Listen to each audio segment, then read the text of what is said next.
Good morning, good morning, good morning, everybody. And you thought I forgot about you. I could never. So I was just at an appraisal, and that's why I was late. Yes, I was doing an appraisal on a Sunday because I have relationships. And we couldn't get it done anytime during the rest of the week with it being a holiday week, and we wanted to get these appraisals done. So, what I wanted to talk to you about today is yeah, the crash is coming. I have no idea when. No clue. Here's what I can tell you. So I like to go through the process instead of just believing or having feelings or thinking, or maybe it might be, or it could be, or it is. Instead of all of those silly ideas, right? I actually like to do some homework. And so here's what I'm looking at. What I'm looking at is all the reasons that everybody says crash, crash, crash, right? And so I reach out to all of the different people, all of the different people that are in the process, not just brokers, not just what house is on the market, but I look at pipeline. I look at the entire process from planning to how busy attorneys are in putting together documents for planning and for subdivisions. I look at the surveyors. How busy are the surveyors? Are they really busy? How busy are the construction crews right now? Are they still really busy? How busy are the heat system guys, and how busy are the electricians? And this is what I start to look at. And I start to try and create the idea of, okay, so what are we looking at for a crash coming, right? And then there's the other pieces that the crash bros look at, and that's the only way they determine a crash. I actually look at the entire spectrum. So I thought you might be able to use a fresh perspective on the crash is coming, because there's a lot more to it than just what houses are selling for right this second.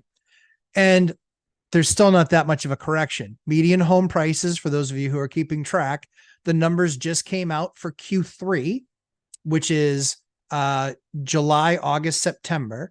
They come out in November. And median home sales price is down a little bit over 4%. So that's a big win for me, right? Because I'm believing it's going to be between 10 and 20% median home sales come down. The next 3 months and then the following 3 months, I think, is where I hit my number of 10% median home sales price or down. The challenge is this. The good news is that existing homes, new homes, they've thought of a really cool way to continue to have that inventory continue to sell. We'll get to that in just a moment. So when we're looking at the crash, what I'm looking at is, okay, are the attorneys busy? Yes. So the attorneys that are around me, they're all 2 months, 6 weeks to 2 months out in things that they already have ready for the docket for towns to hear on. They're called site review, or they're called, they might be going for a variance. They might be called site plan. It might be going in front of development planning. These are all the steps that happen before you're talking that's a year away of the stuff that's going to then be built. So I talked to some of the biggest builders in my area. I talked to one of the biggest contractors in the area. And I get to see his load list every week as far as how many jobs he's loading, how many sheets. It's unbelievable. It's unbelievable, the strength. Now, on the other side of it, there's the banks. And are they doing workout loans right now on other deals? They absolutely are. These commercial banks, or banks that did commercial deals, they're absolutely having to rework deals that are already out there. That's where I think we're going to go down the path of larger margin, i.e. the Fed rate, right? And the 10-year note. That right now is trading around 5. Most banks are going to be, they used to be 1.75 more than that. That was their margin, 1.75. Now their margin for a lot of these banks that I talked to on the light side, just this week, on the light side, it was 240 basis points, or 2.4. So 5 plus 2.4, that's 7.4. That was the cheapest rate I found by far. It went all the way up to 295 in some places. Some banks are at 295. That 295 is all margin. And what are the banks needing to do that for? They're needing to do that because they're going to have to be making up for having some of these loans have to be adjusted. They have to have enough income coming in where they can afford to adjust those loans on their balance sheets. And the crazy thing is that if you think about that, the rate hasn't changed a whole lot, right? It changed a lot this last week, but it's amazing to see that really the biggest margin that's out there is really the banks. 2.75, 2.95. That means you now have an 8% mortgage. That's what that means. And it got it when it bumped down to, 4.46, I think it was, the 10-year got down to 4.6, 4.6.5. Then that was still a 7.5% mortgage. Yeah, still a 7.5% mortgage. And so the key is watching the entire process, right? Hyder's in construction. He understands the entire process. He understands that, okay, well, first we got to get a foundation, and then I got to do framing, and then I got to do, get the shell done outside, and, make sure that my windows and siding are done outside. And then I'm doing, all my plumbing and all my electrical inside. And then I'm doing my insulation, and then I'm doing my sheetrock, and then I'm doing my finished trim and my kitchens and my flooring. And boom, all of a sudden magic, and my paint, and now I'm done. And so it's how early in the process all that stuff is. So as we look about how early we are in the entire process, here's what I can tell you. The lawyers, 6 to 8 weeks out. That's pretty healthy. They're not looking for work. They're not saying, boy, I don't know when my next project's going to come. They're saying, I have more than I know what to do with still. They're still saying this. And banks are still approving these loans. Just saying. The next step is surveyors. Typically a surveyor is, 2 to 4 weeks out. That's a pretty healthy backlog. I spoke with 3 different surveyors this week. Their backlog is between 60 and 120 days. I have a guy who's booking in March. I mean, for a crash in building coming, it certainly doesn't sound like that. He's 60 to 120 days out, 3 of them. That's 3 surveyors, 60 to 120 days out. And that means that they can't even survey it until then. Then it's going to take a couple of weeks to put the survey together. And then that goes over to the lawyer. And then the lawyer then has the meeting that's usually, most cities do it once a month.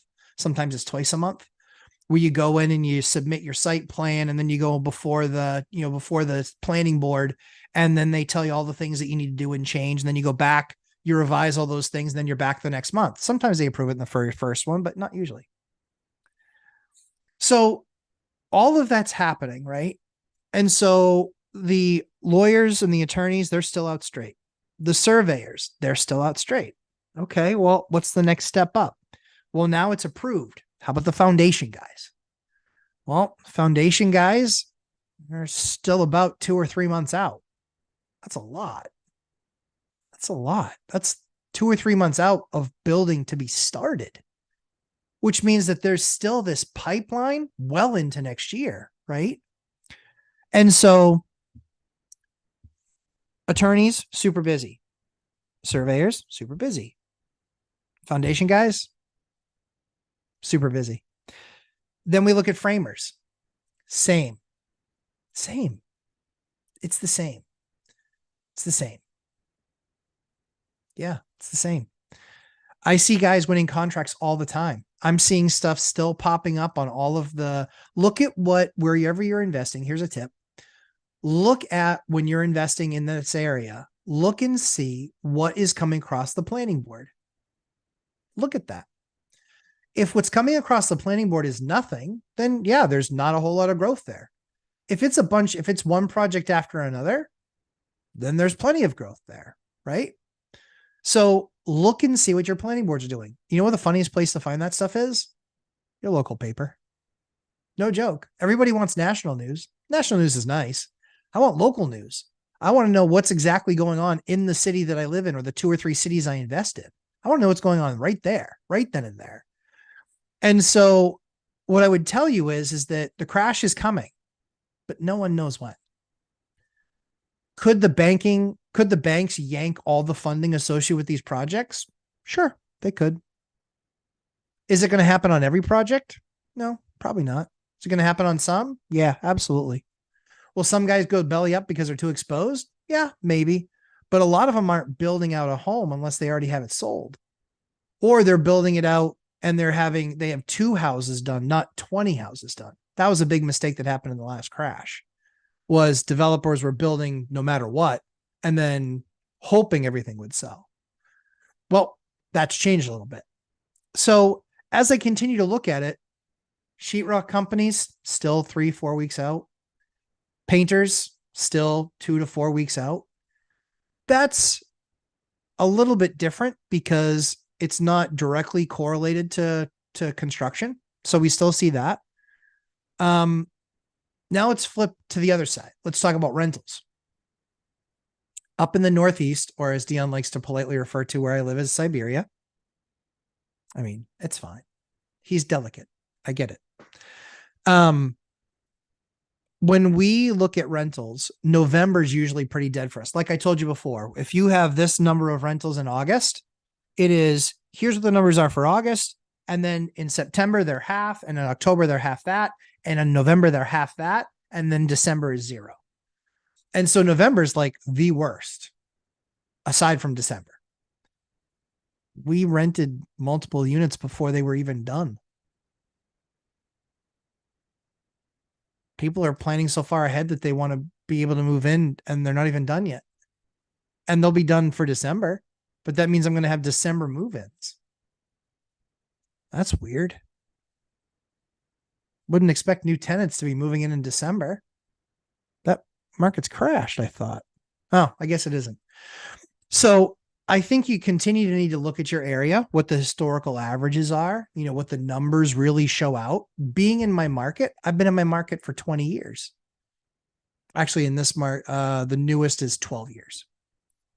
So as I look at the newest being 12 years, I look at what the trends were.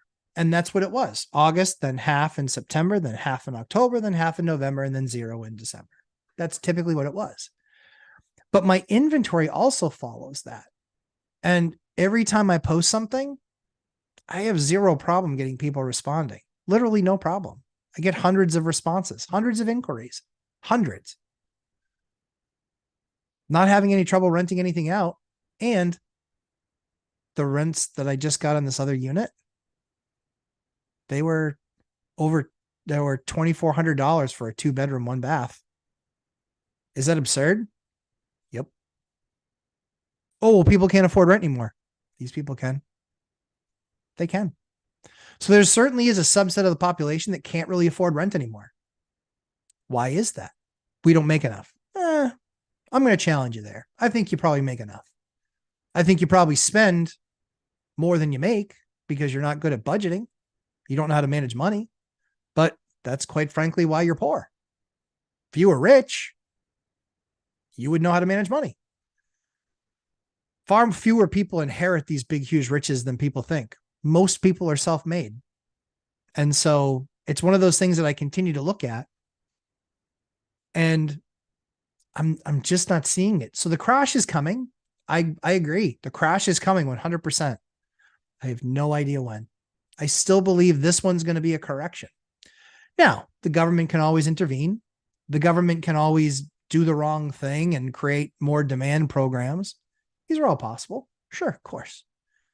But as the market sits today, I'm not seeing these issues, quite frankly. I'm just not.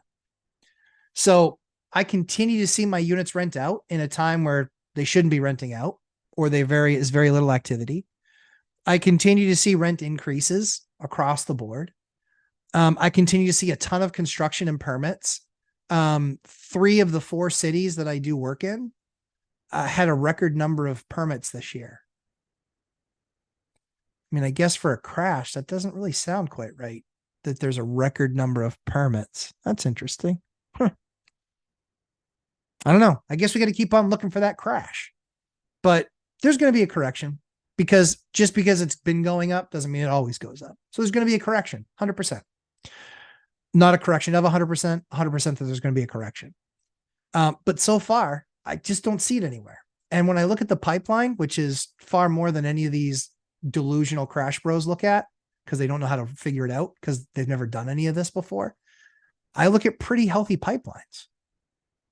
I mean, for surveyors and the attorneys that file all of those briefings with the cities, I just saw another 148 unit building get approved this last week.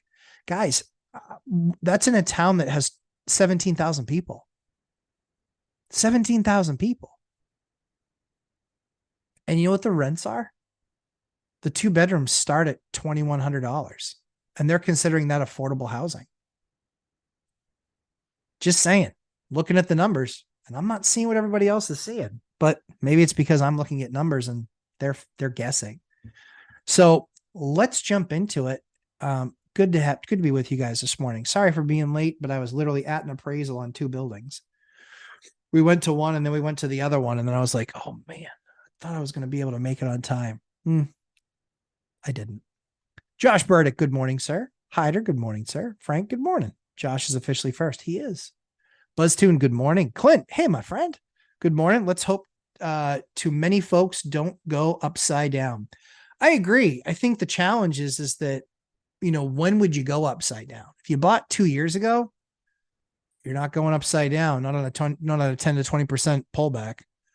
But again, I think Clint asks the question that a lot of the crash bros ask, which is good, right? Which is, hey, could the market pull back 10, 20, 30%? Yeah, it could. Sure. I think it's going to be between 10 and 20, like I've said. I think we're going to see median home sales price. I think we're going to see a 10 to 20% reduction. That's the metric that I've watched, and I've shared with you why I think that's going to happen that way. But does that affect rents? It doesn't. It doesn't affect rents. And does it affect mortgages? 93% of them? No. And 45% of the market's owned for cash. So if you figure 45% of the market is owned for cash, that leaves 55% that need mortgages. Of those 55% mortgages, 93% of that 55%, so 50 of it, or 51 of them, 51 of those 55 mortgages, fixed rate debt. So 4 of them aren't. Where's the movement? Rents are still high. They're not creating enough inventory. And even as these builders build, here's the thing. Everyone continues to be surprised that new builders are still building a ton of houses. So why are those houses selling? Is it because the economy can afford brand new? Sort of. Do you know why? It's because they're doing rate buy downs. So where you're going and buying a normal everyday Joe house that's an existing home, already exists, not new build, you're buying it at 7.5%. Think about that. You're buying that house at 7.5%, maybe even 8%, right? The builders are selling their stuff at 5.5%. Think about that. They have big enough balance sheets where they're able to buy down the debt to 5.5%. So people buying new homes haven't really felt the pain yet. When those builders stop subsidizing the buy, yeah, they're going to feel it. They're going to see a big time slowdown, right? For sure. But kind of that's okay, right? They don't need to be going gangbusters. They can. I wouldn't invest in their stock, but they're still doing pretty well. They can just downsize. The problem is that we left a 15 to 16 million unit hole for between 2010 and 2020. 16 million units we were short. 16 million on a scale of usually 21, 22, we were 16 light. That's going to take some time to go through and get through and build through. So, and that's going to help keep prices elevated, supply and demand. Matthew Mead, too early for a beer? No. Go for it. Do it to it. As Dion always says, can't drink all day if you don't start early. All-nighter. Yes, Ari will crash, but when? Exactly right. No idea. I think there's going to be a correction. I think it's coming. I think we're going through it now. Correction. It's not a crash. Not even close. If I'm on commercial, I'm a little bit worried. All right, let me roll down. I say I just got a super chat. Hey, Karen. Just wanted to thank you for the tenant advice yesterday on our Facebook page. I appreciate it. Karen, you're very welcome. I always try to attend to those pages. I do my very best. But it usually is, believe it or not, it's when I usually have had the baby fall asleep on me and I'm held captive. So I pull the phone out and I start scrolling and then I just start answering questions. Literally my thumb hurts. But yeah, baby likes to fall asleep that way. Frugal contest. Who wins of the Avengers? Thanks. Buzztune, thanks for the super chat. Frugal contest. Oh, I don't think Dion anymore. So Mike has a certain lifestyle. So I think it's a fight for the least frugal between Zuber and Dion. I think Mike, for me and for Mike, I think we're really frugal.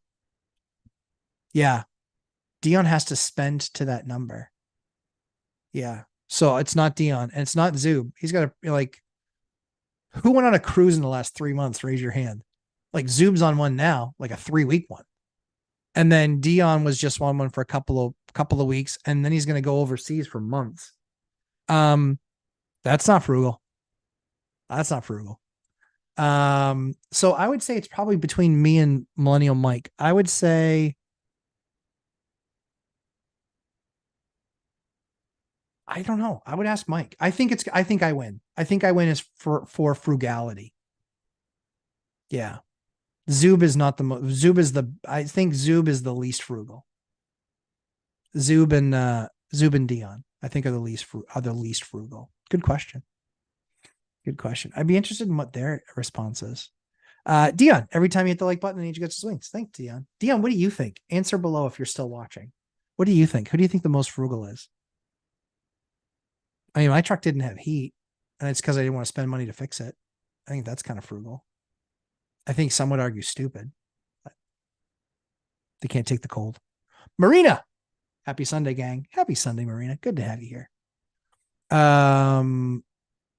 Let's see.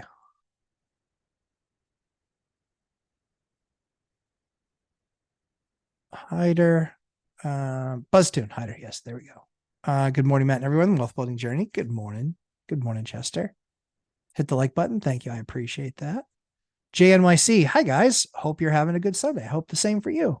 Keith Hager. Good morning, landlords. Straighten your crown. Well done, Keith. Richard Gamino. Great morning, Matt and everyone. Great morning. Hyder, not enough. I need to follow up and check my buy box today. I slipped yesterday. What's going on, Hyder? Get on it. Frank Contreras, Matt Mead. It's 5:00 somewhere. True story, Frank Contreras.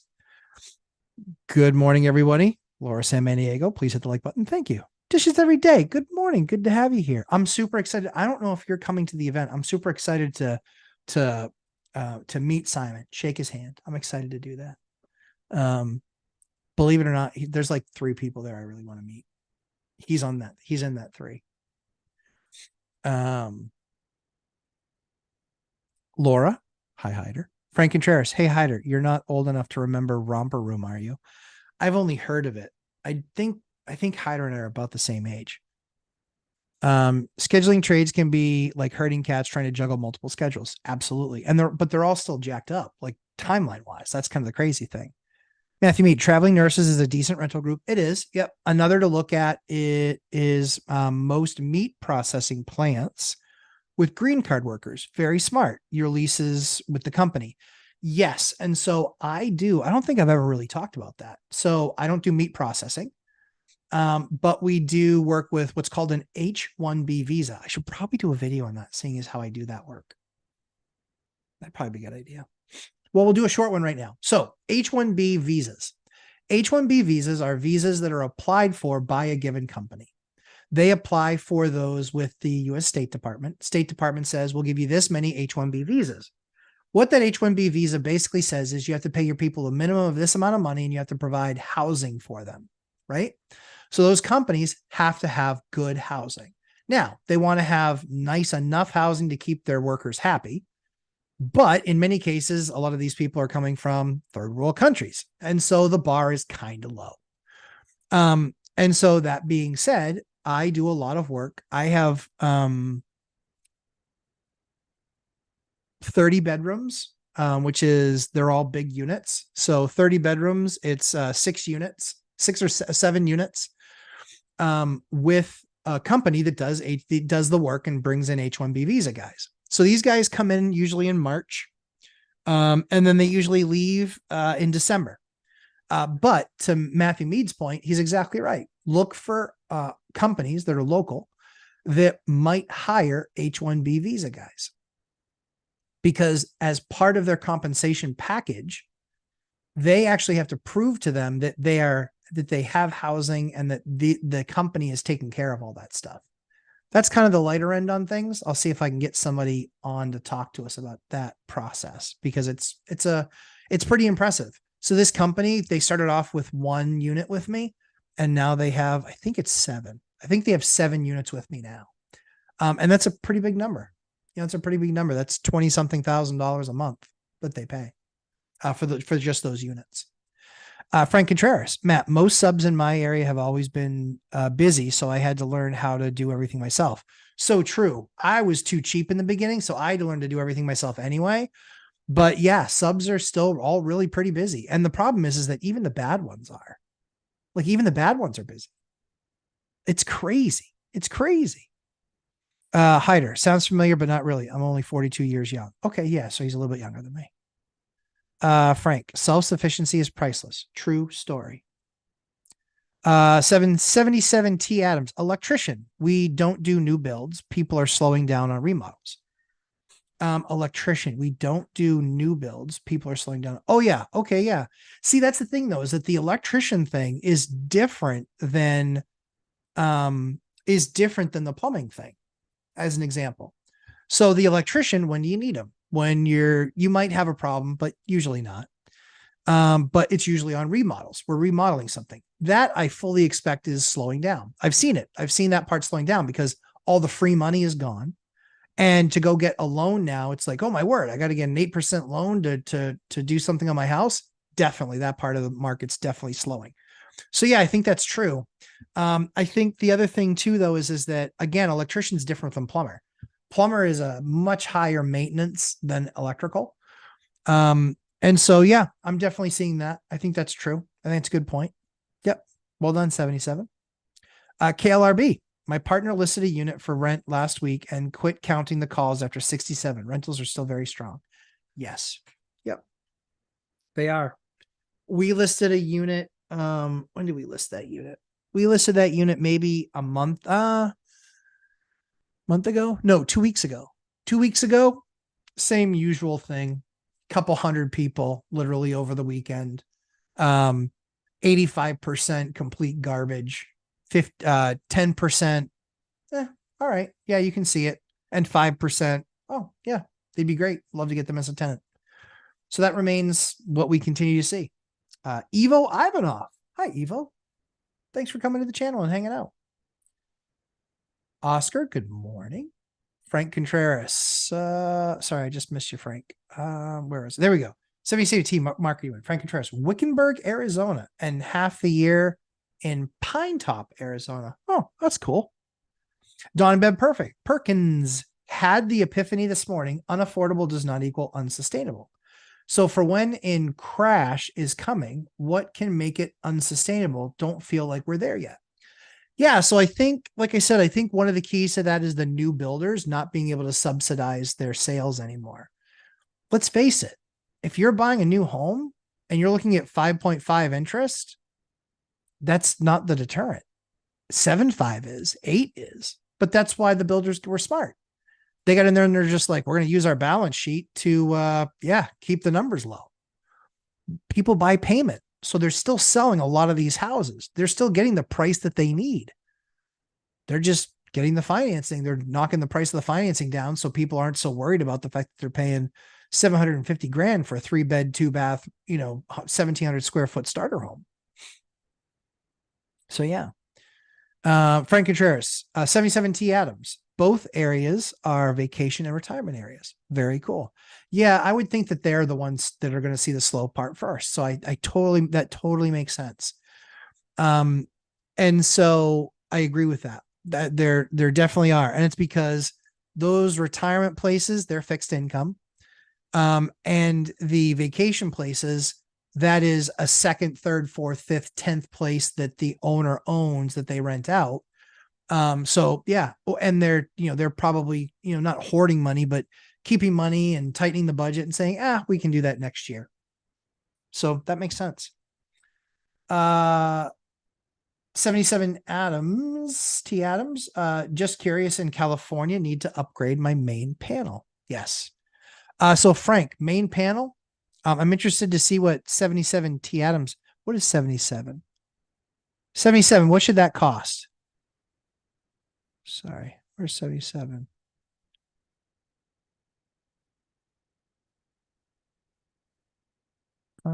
Where? Do you answer the question, 77 T Adams? So I've just done a bunch of panel upgrades. Just did a bunch of them. To upgrade the panel, it depends on what you can get your local electrical inspector to agree to. There's something called replace in kind. You can replace in kind and still use all newer breakers, but they're not the AFCI breakers. So the panel is a couple $100. The breakers, if you buy all the regular breakers, not the AFCI breakers, you're probably going to spend on a 40 circuit panel. You're probably going to spend on breakers. You're probably going to spend another $1,000, I would say. So the panel's a couple hundred. So you're probably $1,200 in the material. If it's a 40 circuit panel, if you're looking at a 40 circuit panel and you're doing it to new code, well, now you've probably got, all your 15s, all your 20s are going to be AFCI breakers. Those are going to run you about $40 a breaker. So you're probably 20 of those breakers is what I'm probably guessing. So you're probably, or maybe even more, 20 or 30 of those. You're probably looking at, instead of like a $1,200 job or $1,200 worth of material, you're probably looking at about, I'd say probably double that. Probably $2,500 in material. And then labor wise, it just depends on what your hourly labor rate is. You should be able to swap a panel in a day or faster. Usually it's faster. But if you call it a day at $100 an hour, $800, so it should be less than $3,500 you can do that panel for. But again, if you can do it and replace it in kind, you're probably spending less than $2,000. You're probably spending $1,500 to $2,000 if you can replace in kind. But I would love to get 77 T Adams in there to let me know where I'm wrong. Josh Burdick, what percentage of your properties do you have paid off? Do you have some free and clear properties? I've got a couple that are almost paid off. They're pretty close.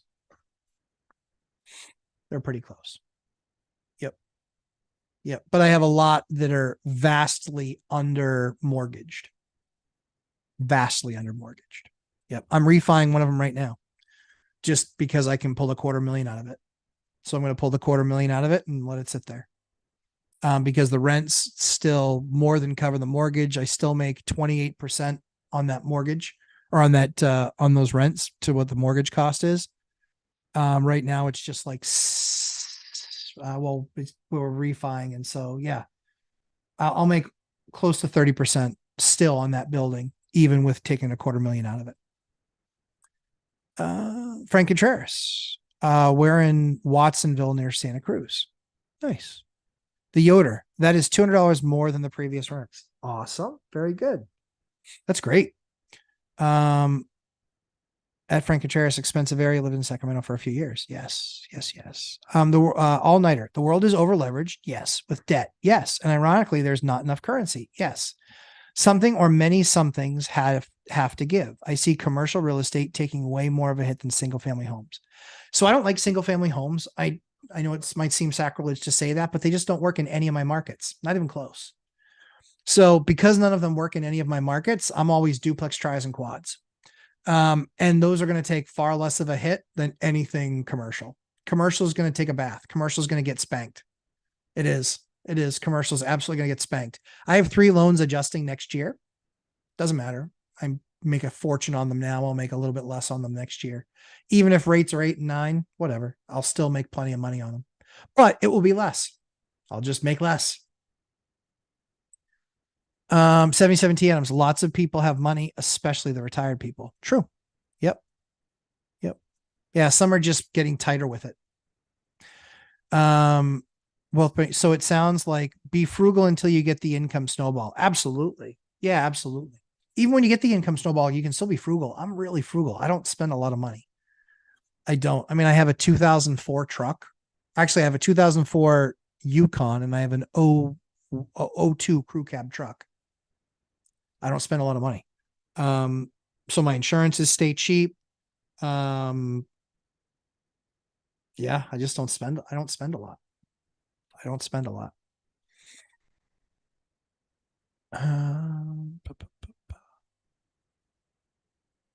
Dion talk. Frugal for 5 years is almost required. After that, it's a choice.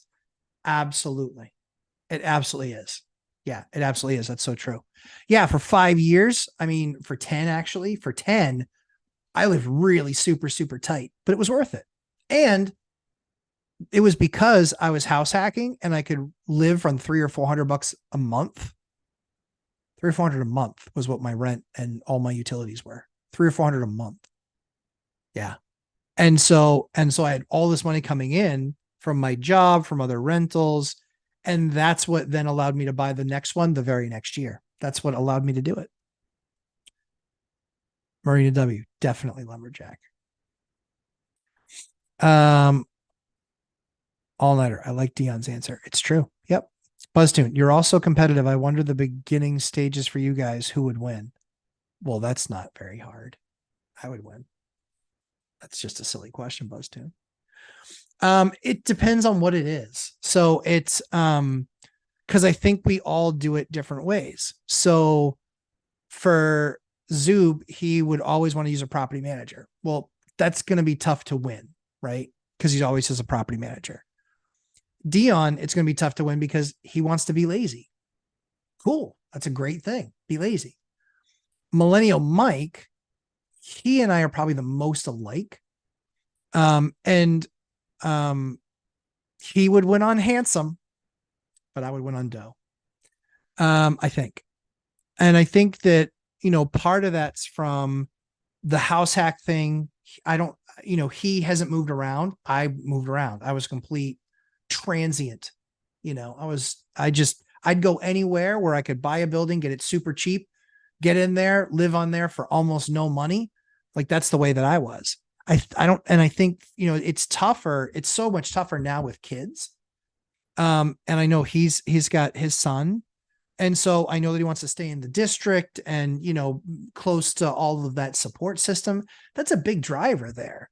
Right. So if it were just, 4 single guys going, that's a different story, but exactly in the same life position that we're in, that's more the challenge, right? That's more the challenge because Mike's profitability is always going to be less because he's paying for property management. Dion's profitability is always going to be less because he wants to cap the number of units that he has. And he wants that slow and smooth and fast, and slow and steady wins the race.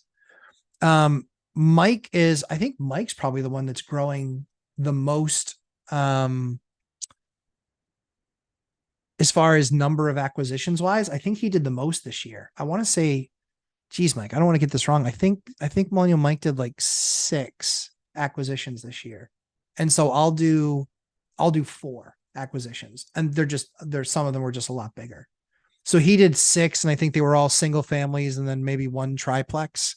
and maybe a duplex.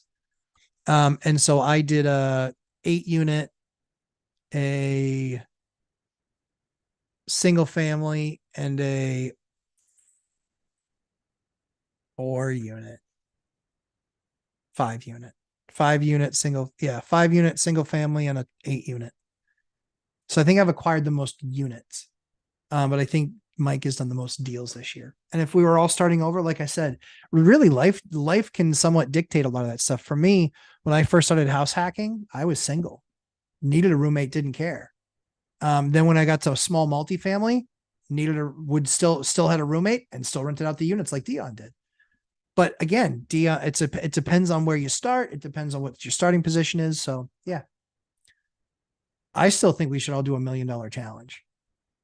I did one 2 years ago. It was a lot of fun, which is you get $250,000 to spend, and you have to turn that into $1 million. Or you can buy something for $250,000 or less. Can't buy it cash. Well, you can buy it cash, but you only get to, ideally you basically get like, $50,000 to start with. So that means you can buy something for $250,000. And then you can do the work to it, whatever you want to do. And then, basically you got to be able to then parlay that into other deals. Yeah. Competitive frugality. I love it. I know, right? Lars. Hi, Lars. Good to see you. An educated economist is the most frugal. Ooh, I don't know. I dig Simon. That's why, I mean, like the inner frugal in me, it's just, like you see your counterpoint in another. I love it. Like he drives the kind of cars I drive. He's the same way too. His wife has a minivan, and so is mine. Yeah. And so when people are sometimes like, hey, did you get a new car? He's like, no, wife's minivan. Like, there you go. There you go. Romper Room and Max Headroom. Max Headroom. I remember Max Headroom. Lars Nielsen. Matt, I look forward to meet you at the event. You too, Lars. How much of a margin of safety would you give a potential BRRRR? I ask because that may be my only way I will be able to get my next rental property. I wouldn't do a BRRRR. I would just do it differently. I would do a construction loan. So I would be talking to commercial sides of the bank or residential banks, but I would be looking at small and local banks that would do a construction loan, which comes with an as-is price and an as-complete price, and then they fund, you have them fund the project. That's how I would get around that. I wouldn't do a straight out BRRRR. I mean, I would do a straight out BRRRR, but I've got reserves, right? And so I wouldn't do it. If I would do a straight out BRRRR, I would do a construction loan. I would buy something that's with an as complete construction loan.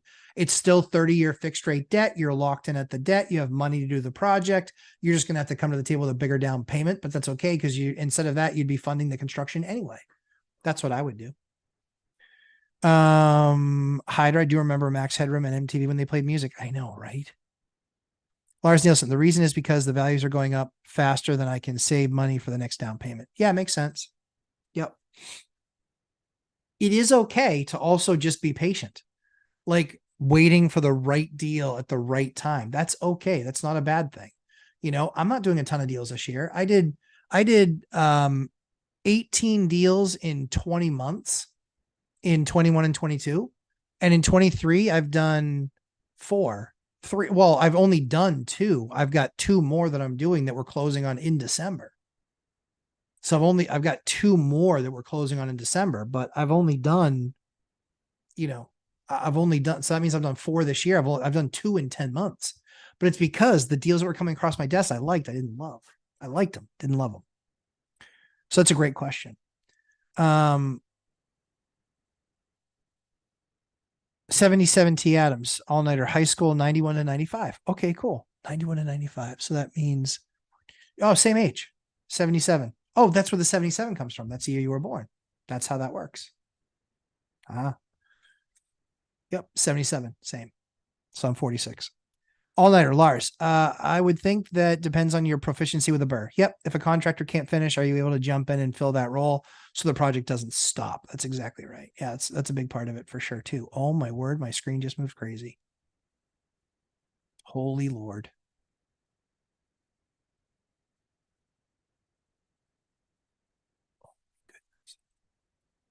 Oh no, not that far. Okay, good.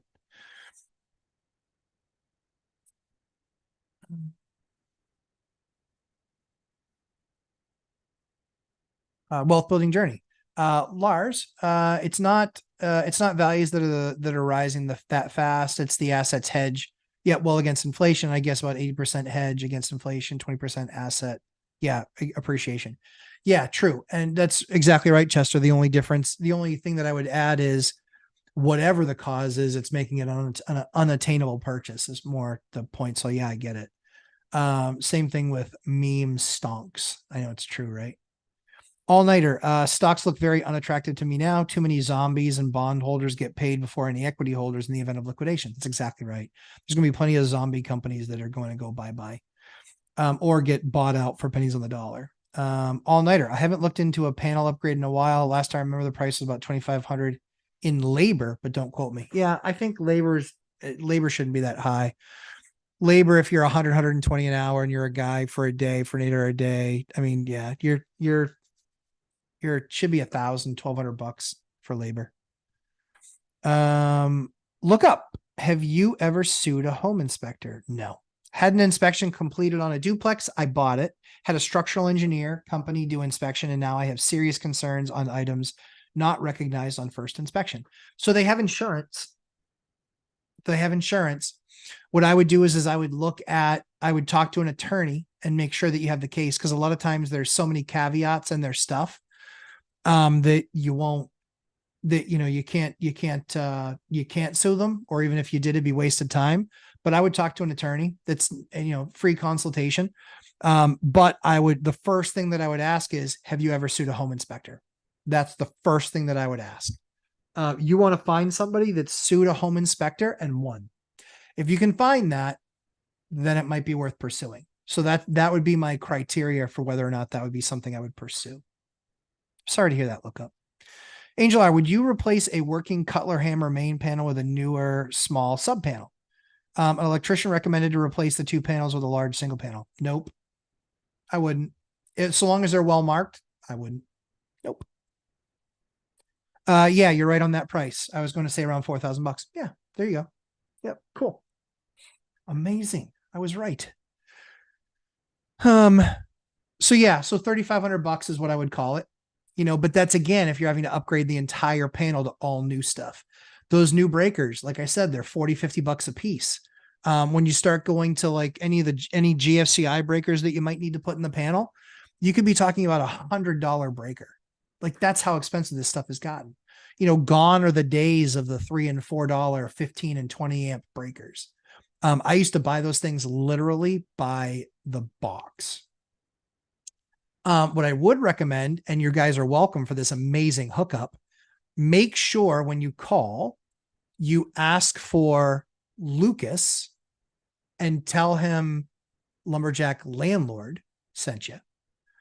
But call Lucas at the electric barn. You can buy everything that you need to buy used. I save about 50% on the stuff I buy used. They do reclamation. So they'll go into a place and they'll, gut it of all the breakers and all the boxes and all the wire and blah, blah, blah. They're more focused on commercial stuff for obvious reasons. That stuff's more kind of reusable, but I still buy 20 amp breakers from them like they're going out of style, and I pay a fraction of the price. And they test them before they let them out the door, so we know they actually work. So Lucas at the electric barn, let them know the Lumberjack Landlord sent you. But if you're going to like swap out, breakers and things like that, he's where you want to go. Same thing with panels. He actually gets panels too, so you can get panels from him. The one thing that I would tell you is new breakers, your best bet is with your Home Depot account. Ask to put it in the bid room with some other stuff. and you'll get a decent discount on your stuff if you put it in the bid room. We do that when we're doing some of this stuff, but when we can buy used breakers, we buy all the breakers used. There's no point in buying a brand new breaker when the other one's been tested and is verified. The AFCIs can get a little bit wonky, but again, you can save big money. Big money. Oh, super chat. Look up. Thanks, bros. Thanks, boss. Joyful holiday to you and your family. Thanks very much. I appreciate that. Look up. Yeah, that should save you its weight in gold.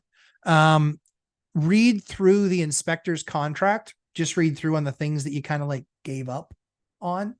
There you go. Electricbarn.com. Thanks, Wealth Building Journey. I appreciate that. But yeah, ask for Lucas. Any of the stuff that you need, try and buy it used first. Yep. Try and buy it used first. Don't buy your parts if you're not sure what to buy. Absolutely. You'll be wasting a lot of time if you don't get the right stuff. 77T Adams, you're exactly right. You're exactly right. Yep. You got to make sure you know exactly what you're getting. You're better off in most cases. And again, for me, when we had to do a bunch of panel upgrades, one of the towns said everything brand new. Okay. Sounds good.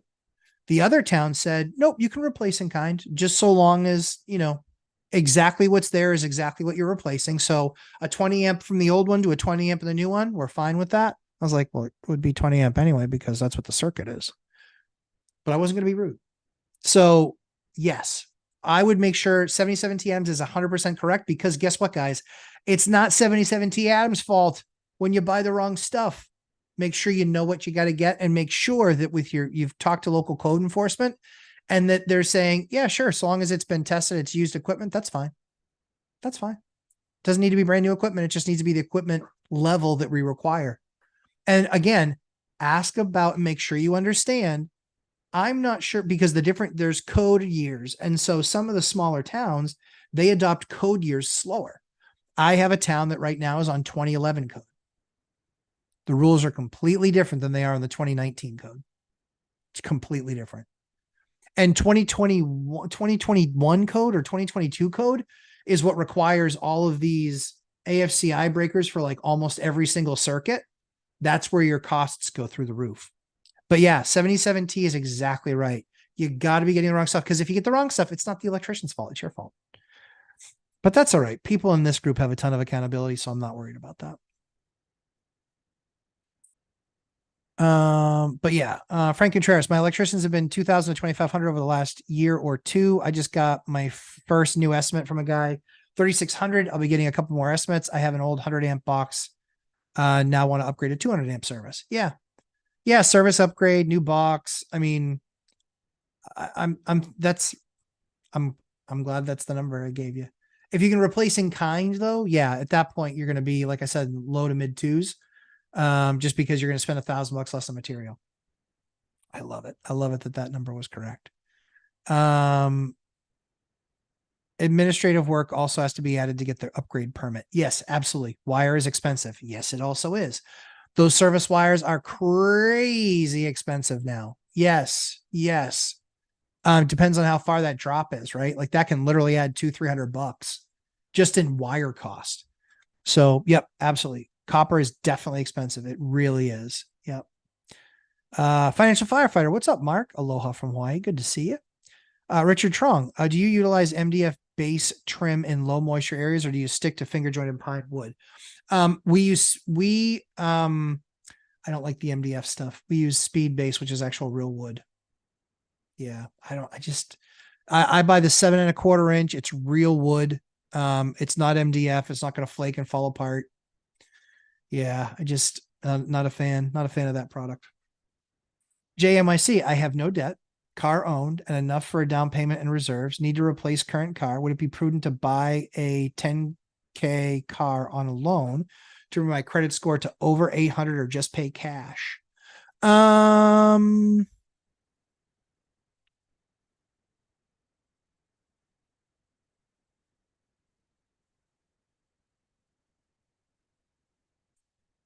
I could see it either way. Honestly. I obviously own all my cars outright, but I bought a work truck, or a service truck, and I purposefully bought that with debt because I can write it off. So I see it both ways. I see it both ways. I see the value of buying something with $10,000, but then you have 10,000 fewer dollars.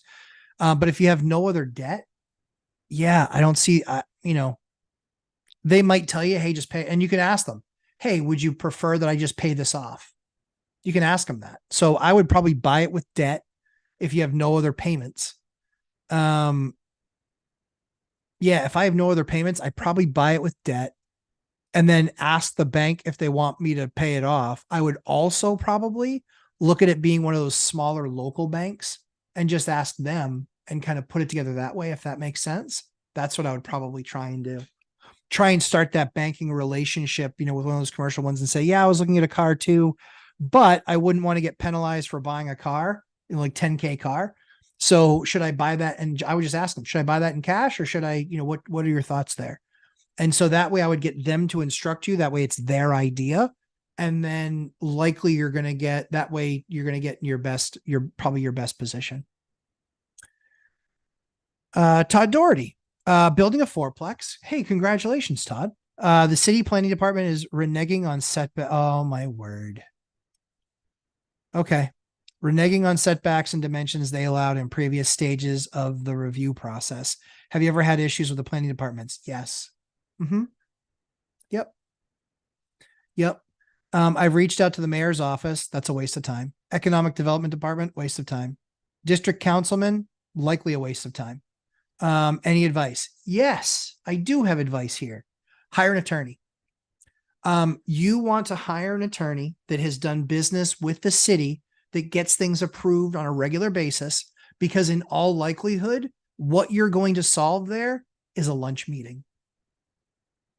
So I would be looking for attorneys that get developments approved on the reg in your town.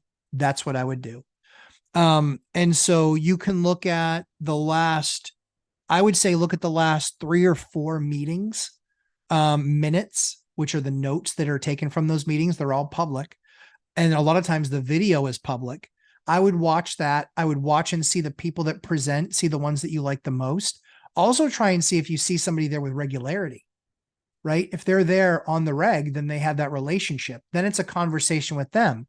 And then it's oh, Chuck, what are you doing? Right.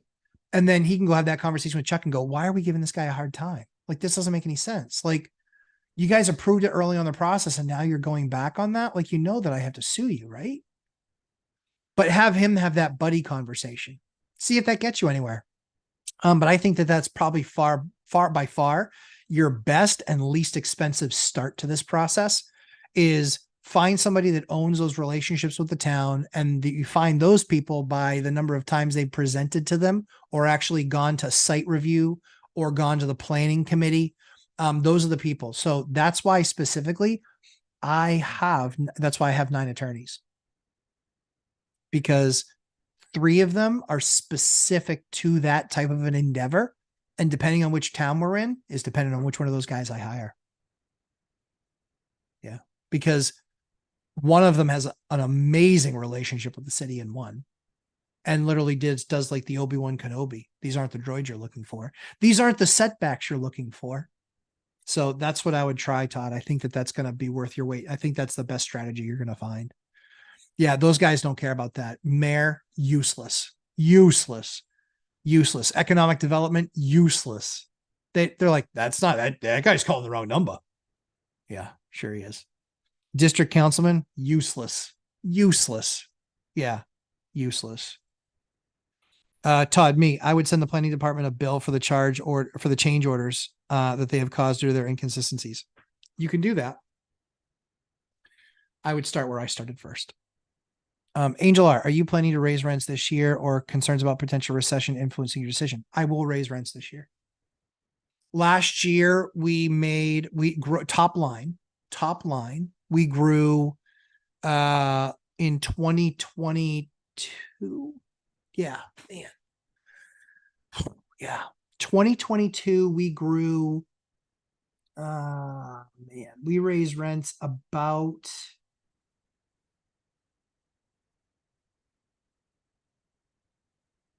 I don't know, I have to look at the numbers now. For the year, it was For the year, it was over 200 grand for the year. We raised rents. And then this year will be,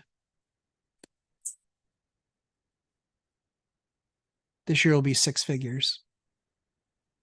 Next year will probably be six figures again. Because we've rehabbed a lot of the units. But so we get that what we were getting market, but now we'll get much higher market. And so we'll be paying ourselves back. So for me, the real returns I'm going to see in probably the end of 2024 is when I go like this, because of all the units that I've done, all the work that I've done. You know, we did one unit. We did 4 units that the rents were 4,200 between the 4 of them. And now the rents are 86, 87 a month, 42 to 87, so 4,500. The cost on that work was about 2,000 to 2,500 bucks a month is what our payment is on that work. And so effectively we've, about 2,000. So effectively we're $2,700 a month more based on what our cost basis was. And at the 4, it made almost nothing. At the 4, it made like 600 or 800 bucks. It was a bad building. It was a bad deal. So that's how we got to the number that we got to. Let's see. Sounds crazy, but equity of law is very serious. Yes, it absolutely is, but they don't care about that. They need to be sued in most cases to wake up. They don't know the law. And so the problem is that the only way to get them to start paying attention is when a legal draft comes across their desk from an attorney where they're suing the city. And so if he can have that quick conversation where it all gets remedied and then black and whited and put down and done, then you're good. If that does become a problem, well, then he is at least in right standing where he can then, go after them for damages and say, I'm going to sue you for damages because there's costs incurred for the changes that you're trying to bring on. Frank Contreras at 277T Adams. I usually pull the permit and schedule with PG&E for the disconnect and reconnect. That's good, Frank. That's exactly the right thing to do. Timing for you is don't put that on the electrician. That's something that's easy, straightforward that you can do that the electrician can count on you doing and taking care of. Todd Doherty at Hyder. So far it's been 5K for preliminary site plan review and 5K for the design review. Definitely planning on getting at least 5K back. Yeah, absolutely worth following through with. I would be talking to an attorney though and having that conversation. All-nighter. Jerneil. Morning all. Excited for these next few months. Thanks, Matt, for all you do. Thanks, Jerneil. Congratulations, Daddy-O. Jerneil's a new dad. Our daughters were born about a week apart. So we're going through it right now, Jerneil. It's okay. Love is there. All-nighter. Yep, Todd, there's a process to send it. Yeah, send a bill, then a notice of default. When they still haven't paid you, you can take them to court. Hopefully it doesn't take all that. Exactly. Yeah, start off with that attorney, have that conversation up front. And obviously if you have it represented in black and white, like that makes it easy for the attorney. Oh, well, we made a mistake. It's a mistake that you're gonna have to pay for then, I guess. Financial firefighter. What's up, Hyder? Corby Carter. Hey, there's Corby Carter. Hello, Misfits. Got a catch today in Futureland. Have a good one. Thanks, Corby. Have a great one, my friend. Stay safe. Oh no, I just moved. Crap. There we go. So you say, no, already did that one. Good call, 77T. Yep. Thank you, Hyder. Angel R. When doing upgrades to increase rents, is there a specific return you're after? So say 12% if you spend 5K with an extra 600 bucks a year. There isn't a set return per se. It is a return based on what my best use of capital method is. So if you've heard me talk about the buck method, that's the best use of capital method. What does that really mean? Best use of capital method, super easy. If I do this and I buy another property, I'm going to make 8%. If I do this and I just rehab this unit, I'm going to make 15%. I'm going to do that because I want to optimize. Optimize, optimize, optimize, optimize. When the market becomes gross and it's difficult to buy the next asset, optimize the asset you have. That's where my course comes into play a ton. Look at the stuff that I do in these units. Look at what I do. If you look at the things that I do in those units, I'm doing the number and saying that's going to cost me 12 grand, but it's going to bring me in an extra, whatever, $400 a month. Who wouldn't want those kind of returns? That's where so many landlords miss the optimization step. And if you know the right things to attack and approach, your numbers are going to go off the charts. That's the key.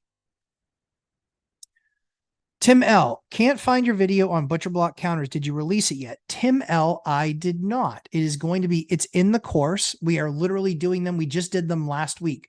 So that video is going to be available this week, I hope. If not this, then the following. But we just did them. We just did the kitchens.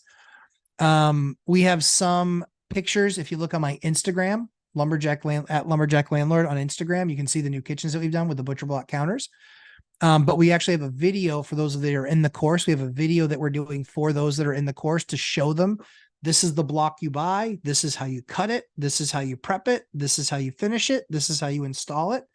It's going to be all there. That means that you can do countertops in any kitchen for less than $500.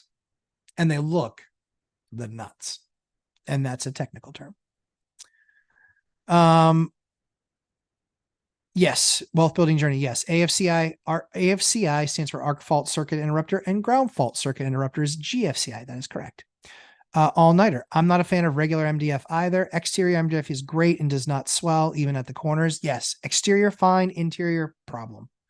Yeah, it just becomes powder, and it's also a great home for pests. If you have like a termite issue or any of that other stuff, great home for pests. Keith Hager, some of the older homes I bought had a 1 1/4 inch standpipe. Yep. Inspector demanded new 2-inch new pipe breaker box. Yep. That absolutely can be the case.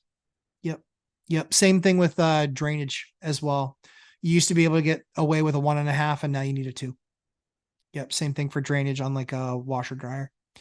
Julie Anderson, I'm going to decommission my traveling nurse units and go back to long-term. Should I do it February or May? I do 3 months at a time. I think you're better off. That's a great question, Julie. For me in my market with what the weather is, I would basically get them committed for February, March, and April. And then I would be showing it in April to then rent it, market in May. That's what I would be doing. Yep. Why are you doing that, Julie? I think I know the answer, but I want to know. All-nighter. Todd, also look into pulling surety bonds. That's their insurance against screwing people. Go after their accountability. Yep. And they'll dance for you. True story. Oh, that is so nasty, Hyder. I like it. Bond for the win. And give you the info you need to pull surety bonds. I cannot recommend enough. Dear heavens. That is a nasty, nasty approach, but I like it. Redress of grievances is what you're looking for. Love it. Michael Diaz. Hey, gentlemen, I made it today before the end. Michael Diaz. Good to have you. It's all about mods. It's true. Hi, Hyder. Oh, later. Angel R. Stars. There you go. Congrats, Janelle. Yeah, had a baby. Saw it. It was awesome. Thanks, Wealth Building Journey, Chester, for posting that. That is my course. Peter Navarro III. Is it difficult getting a new tenant on January, considering the holidays in December, November? Do you plan your lease around that? Yes, it is difficult, but it also is far more dependent on locale. Normally, people aren't going to move in November or December because you've got Thanksgiving, you've got school vacations, you got the same thing in traveling then and traveling in Christmas time and Hanukkah and everything that you have going on there, right? So January 1 is usually a tough one. January 1 is usually tough. February 1 is a little bit easier. In my area, December and January are dead. February is pretty bad. March, we start to pick up. April, it's a rocket ship because that's when there's no more snow on the ground. So it really depends on your locale of what the best answer there is. But that's typically it. I have 80% of my leases expire between May and September. 80%. The other 20% are A, they're a hedge. B, a lot of those are Section 8 because that's when the new, I'm surprisingly, my renewal comes right around the same time that the new, that you can get access to the new FMR funds, surprisingly. So the stuff that I've timed in January or February is usually Section 8 because January 1 is usually when you can get the new bump. Tim L, thanks, Matt. I'm in the course. Oh, I remember. That's why I pointed you there. We'll look for it. Need that to go with your cabinets. Got it. Sure. Yep. Yeah. The butcher block, for those of you who aren't in the course, I'll share with you what the butcher block is. It's an 8 foot, or excuse me, it's a 8-foot piece of butcher block right from Home Depot, $270. You can sand it down, and then we use an FDA grade epoxy to cover it. So really it just comes down to fabrication, like how you're going to cut it. But that's what we use in all of our kitchens. But that particular butcher block is what we use, $270, with the epoxy, and a day of your time. That's it. You're done. So it's less than $500. 77 T Adams, they suspend your license without a bond. Haha, bonds are private companies and you don't have to mess with the state. State is slow and sucks. It's true. State is slow and they do suck. Good question, Craig. Don't know where they're hiding it. Maybe under volcano filled with fiberglass water, like a Bond movie. Exactly. Is there a reason why you don't? Oh, sorry, Craig. I'm sorry, Craig. I missed you. Craig, do you believe the builders are hiding inventory? Mantra from Crash Bros? No, that's the dumbest thing I've ever heard. No, I don't think builders are hiding inventory. Why would they hide it? So they can sell it when it's a more difficult market? No, they're not hiding it. They're doing the exact opposite. They're getting rid of it as quickly as they possibly can because it allows them to go buy the next thing. Hence why they're doing buy downs. Builder inventory being hidden? No. I'd love to see where that is. That's not the model of any builder, to hide inventory. Why would they hide it? What's the point?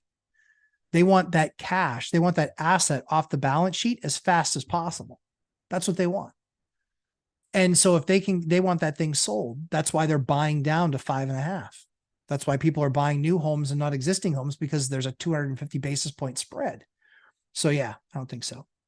77 T Adams, you can't pull permits without a license. That's true. That's very true. That's true. JNYC, is there a reason why you don't do trailer parks? I just haven't found one to buy yet. Does it not have enough adequate cash on cash, or is it just not your thing? No, I'd buy one. I looked at one. Like, when did I look at that one? Oh man. I looked at that one maybe like 6 months ago. It was too much money. It was just too much money. They wanted like $8 million. Like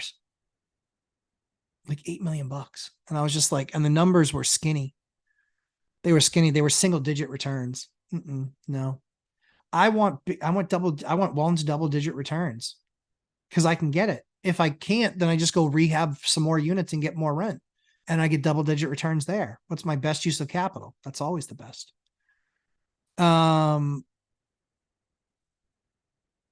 Wealth building journey. Oh no, sorry. Is that, yeah, that's the next one. Yes. Wealth building journey. Crash Bros are graduates of MSU, making shit up. It's true. Well done. Yeah. It's just, yeah, so true. All nighter. There's not enough inventory to be dumped on the markets to drop prices, in my opinion. No, that's the problem. 77 TMs, buy the park, skip buying the trailers, terrible wiring, fireboxes. Yeah, that's true. Especially a lot of that older stuff. Yep. True story. Ow, that was my ankle popping. Sorry. Not sure if you heard that. 77 TMs, buy the park, skip the buying boxes. Yeah, we just read that. Sorry. Yeah. Yes. I'm going to have somebody on the channel soon that's all trailer parks. Yeah, all trailer parks. She's awesome. We already did an interview and we had nothing but technical difficulties. So we're going to do it again, but she's awesome. I'm such a huge fan of hers. She is awesome. Look up what new tool we asked Santa Claus for Christmas. I bought it myself. Yeah. Santa, he keeps on skipping my house, that fat ass. The crimper. That thing is the nuts. Thing is awesome. That crimper is awesome. I bought the Milwaukee compression crimper. Love it. Saves me a ton of time, a ton of money. When we get a line split, cut, new piece in place in less than 5 minutes. That used to be waiting for the emergency call for the plumber, waiting for them to show up, then them having to shut the water off to the entire place, clean up the line, sweat the line, put every, no. Forget it. Nope. Hard pass. That crimper. Nope. That crimper is money. If you're self-managing, that crimper will save you likely its cost every single year. And you can use it for anything. You can use it for copper. You can use it for electrical conduit. You can do it for all sorts of uses. It's expensive, so I buy it used. I didn't buy it brand new because I don't need it to work for me every single day. And we use it probably 8 to 10 times a year, but I think I paid $1,800 for it to get the jaws that go from, I think a quarter all the way up to 1.25 inches, or I think it's 1.25 inches is as high as mine go, maybe 1.5 inches. I think 1.25 inches. Worth its weight in gold. Worth its weight in gold. That saves me every single year. That thing saves me money. Josh Coster, does a construction loan turn into a mortgage? It can. Is it cheaper if you are your own GC? Everything is always cheaper when you're your own GC for sure. The key is, a GC usually wants, depending on who they are, depending on what the project is, 5 or 10%. So if you're local, yes, you can do it. It depends on what your state law is too. My state law is I can GC my own projects. That's my state law. I don't know what your state law is. California? Oof, not sure. Frank Contreras, Matt, when you're working with HD Butcher Block, have you had cupping issues? Yes. We've not bought that slab. So we've had bad slabs. Yeah, we've had bad slabs for sure. You can also go to Lumber Liquidators, LL. They're only slightly more expensive. We've just had no issue with the cupping. Well, we've had issues with the cupping thing on a few slabs, but when we've shown up to pick them up, they weren't in good shape. And so we're just like, we're not taking these. Well, we'll look at the other ones. And so we've been able to get good ones out of the group. Yep. So yes, we have had cupping, but we have done it. It's all about mods. What is a GC? General contractor. Typically that's like the quarterback. So GC means that I go out and I hire each of the individual subs. I hire the electrician. I hire the plumber. I hire whatever other job is going to come in there, and I'm the general contractor. So I'm running the job. I'm keeping everybody on schedule, making sure product and materials are ordered. I'm managing and running the job. Yes. Rent those lots to the owner of the fireboxes. Yes, true story. Yep. Yeah, it's one of those things, 77T Adams, that we're definitely looking at. Which ball valves do you prefer? The quarter ball valves. I prefer the quarters. Yep. And the other thing too is that you can very easily exercise those literally once a year. We just go through and we have all of our guys, just any of the ball valves, we just have them do a turn, one turn, one or two. Because those old star valves, oh dear God, those things are awful. They can rust shut, they corrode, no one ever touched them. You go to turn it and then you realize that it's frozen up. Nightmare. Frank Contreras, Hyder. Thanks. I always try to get it sealed ASAP. Have had issues myself, but a couple of DIYers I know have. Yeah, that's exactly. Yeah, those. Sorry. Yeah, still good return policy, and if not, yep, might be able to get the block wet and correct a cup. Yep, I just don't know about the glue. Yeah, and so that's the thing is, if you get one that's cupped, just return it. Don't spend any time fixing it. It's a waste of time. Don't spend any time fixing it. If you get one that's cupped, give it back, get another one. Absolutely, 1000%. Ninja Vanish, good morning. Good to see you, Ninja Vanish. Ninja Vanish, you showed up right in time for me to leave. Dear heavens. It's all right, though. Quarter turn ball valves, got it. Yeah, those quarter turns are awesome. So quarter turn ball valve, for those of you who don't know, it's literally a quarter of a turn. So this is off. If the pipe is going this way, this is off. If it's going this way or this way, pipe is on. So if it's in line with the pipe, it's on. If it's this way, it's closed. But with the old ball valves or with the old star valves, the gate valves, you literally have to turn. You could be a bunch of turns into that thing. Either A, it could be stripped, B, it's not turning and it's frozen, or C, it takes forever to get the thing to shut off. The ball valves, super, super, super fast. They're in, and that's another use of the crimping tool. The crimping tool, they make ball valves that come with the crimped edge. So then you can cut out, and that's what we do. We want to cut those things out. We want as many ball valves as we can get, and then we mark what the ball valve is. That way, when somebody's in an emergency, they're going down, they're looking at it, and boom, done. Bail bonding companies. So those quarter turn ball valves here to here, that's off. And when you go once a year or just have, property management, hey, just once a year, just go through the building. There's ball valves under each of the sinks. There's a ball valve in the basement or the crawl space that gets to the shower or whatever. Washer, dryer. Yep. They're worth their weight in gold having those in there. They stop a massive leak. And it also allows you to isolate where a fix needs to happen, that you don't have to shut water off to the old house. With the older homes, there are very, very, very, very, very few shutoffs. In fact, we've bought a number of houses that had 0 shutoffs outside the one coming in from the street, which means you're shutting water off to the entire freaking building. Horrible. Yep. All-nighter. Maybe fix if you've already cut the block. Yep. If not, yep. Gas. Yeah, gas back to HD. 100%. Matthew Mead. Will the student housing video be coming out soon in the course? Yes, it is. That has been a complete debacle. I actually have this week off from work, and I am actually re-recording it this week, and it's going in the course this week. Yep. Ugh, I hate gate valves on older plumbing. Yeah, always afraid it springs a leak. Absolutely. Well, there's the corrosion, or then it's frozen when you need to shut it off, and it doesn't actually work. So you have that false sense of security that you actually have a valve on there, and then it doesn't work. Nightmare. Total nightmare. Wealth Building Journey. This is why you all have to get Matt's course, Nuggets of Gold like this. Thanks, Wealth Building Journey. Yeah, lots of good stuff like that. I agree. Look up crimp tool. Heck yes. Thanks for your wisdom. Look up. Absolutely, my friend. Look on eBay. Watch it on eBay. Believe it or not, also look for it in pawn shops. No joke. Look for it in pawn shops. But you'll find those things, especially this time of year. You'll find guys giving up their older one and getting a newer one, and they'll just like, I don't want to keep it around anymore. Just make sure it all fully functions. But if it fully functions, guys, you're not going to use it 100 times a year or every day.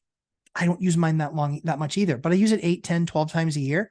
And having that tool has easily saved me $4,000 or $5,000 worth of calls. Easily. And anybody can operate it. It's not hard to operate. It really isn't. And the other thing that you do is I bought that box, but then I also bought a box of fittings. So I have like 10 of every coupling that they make. So you've got, all your, 1/2 inch, 3/4 inch, all your elbows, all your straight couplings. You can buy longer couplings too. We buy longer couplings as well, because in those longer couplings, a lot of times when you have a pipe burst, the burst is this big. They make couplings that are like 3 inches long. That means I can literally stabilize the pipe. And I actually use my pipe cutter, my Milwaukee pipe cutter. That's like $120 tool. It's not expensive at all. You stick that thing right on there, press the button, ring, ring, ring, ring, ring, cut, press on the other side, ring, ring, ring, ring, ring, cut. Now you've got your 1 inch or 1.5 inch piece of pipe out. Then I can actually get the other one on there, and then I crimp it. Boom, I'm done. Like, I'm telling you, it's awesome. No soldering, none of this other crazy, work that you have to do. It's pretty awesome. Won't lie. Won't lie. Oh my goodness. Oh, another tip for you guys too. Is if you need vanities right now, go to wayfair.com and look at the vanity prices. I just bought a bunch of vanities. I think I just bought 8. I just bought 8 vanities on a vanity. If you walk into Lowe's, it is retail plus, my friends. It is retail plus. And it's time out of your schedule. It's a pain in the ass. I got the same basic vanity, same high quality vanity. Lowe's was like $5.95. I got the same thing for $4.25, and it was delivered to my freaking house. And you can have it delivered to your job site too, if guys are going to be there. So, and then they were on closeout, and so they were like $4.25 down to like $3.50 or something. It was just a no-brainer. Like, it was less as almost half the price, and it was shipped. It shows up. They unbox it there. No muss, no fuss. Smarter, not harder, guys. And that's what the course teaches, kind of all of these little things. But yeah, look at Wayfair, look at their clearance vanities. Yep. Clearance vanities saved me an absolute fortune. Like I said, buying those 8 vanities would have cost me like close to $6,000, not including labor to pick it up and drop it off and do all that garbage, or taking my own time on a Saturday. And so I came in at under 4, came in the mid 3s, and it shows up at my door. Yep. Plumbing bonds are more expensive than electrical for a reason, Hyder. More issues. True story. Yeah, true story. Yeah, that crimp tool is awesome. Yeah, good luck with that. Look up. I need flooring, but I've got time. I'm going to look at Habitat for Humanity. Thanks, Jimmy. Yeah. Yep. Habitat for Humanity for flooring. The other thing that you want to do, Hyder, too, is when you can go talk to lumber liquidators and ask them if they have any colors that are being discontinued. So, or if they have, the other thing you can ask for is odd lots. Most of the time they have odd lots of under 1,000 square feet. Well, 1,000 square feet will do almost any apartment. Almost any apartment. Doesn't do my big ones. Doesn't do my 3s and 4s and 5s, but it does all my 1s and 2s or studios. So we'll buy the odd lot. There was something that was $5.99 a square foot. We paid, I think, $1.69 a foot. And I think we got 800 or 900 square feet. And we did a 600 square foot unit for it. Had 3-4 boxes left over for if there's any problems or mistakes. Guys, that's how you keep ahead of it. That's how you keep ahead of it. That's how you do it. Agreed. 77T gravity effect. Yeah. Water more so than electric pulls it towards things we don't want wet. Yeah. Ain't that the truth? Ain't that the truth? Well, guys, I promise I'll do something this week as a special broadcast for Thanksgiving. I'm a big Thanksgiving guy. In case you couldn't tell, look a little bit. There's some turkey brown right there. But we'll definitely do something this week. You will see in the course this week, the student piece. I'm re-recording it, and I'm actually just going to launch it in there. I'm not playing around. We're not going to edit anything. We're just going to literally launch it in there so you guys have access to it. That's a big thing. We had a big year this year. Yeah. Great call, Matt. Only 200 square feet. My tiny house is more on the tiny side. Yeah, dude. Odd lot at Lumber Liquidators. And because it is so tiny, you can probably get one of those tinier odd lots and save a fortune. Like you can get $5, $6, $7, $8 a square foot, like Brazilian cherry that they then just decided that they're down to their last bit of that lot. And so they're going to blow it out. It's where you crush it, my man. Dion, have a week full of amazing. Dion. Oh, there's my buddy, Millennial Mike. Thanksgiving live. Oh, I don't know about that. Maybe I got to find out. We do Friendsgiving, so I got to see when that's going to be and figure out what that looks like. But you guys have a fantastic week. We definitely will do something. Yeah, Mike and Dion and I will talk about it. We'll do something. Right, guys? I mean, Dion's just going to have to, he just takes more naps with the tryptophan. And I wonder if things slow down for Mike. Are there like less people to swat after? I don't know. Hard saying, not knowing. But guys, as I always say, we try and create great content for you. Make sure you hit that like button on your way out. If you guys haven't seen the course, check out the syllabus. I'm going to do a new video on the syllabus coming up. And then next week, I'll let you guys know how all the appraisal stuff went on those other assets. Lots of fun stuff coming in the next 2 big projects. The police station, we have the completed plans. They are going before the city. We're waiting to get approval, and I'll give you guys an update on those. And we'll share some of those blueprints and some of the renderings. And don't jinx me. Sorry, Mike. But yeah, hope you guys have a fantastic week. And check out Dion's live stream on Tuesday, 7 p.m. Eastern time. It's always great information. There's the link for the course. Thank you, Chester. But yeah, check it out. I know it can help you no matter where you are in your journey. But yeah, we'll share some of the other new stuff coming out this week. And you guys have an absolutely fantastic week. Like I said, as we always try and create great content for you. And always enjoy my time here with you guys on Sundays. It's an absolute blast. Hopefully you found some of this information valuable. And if not, ask better questions. But hope you guys have a fantastic week, and we'll see you guys in the next one. Take care, everybody. Bye, guys.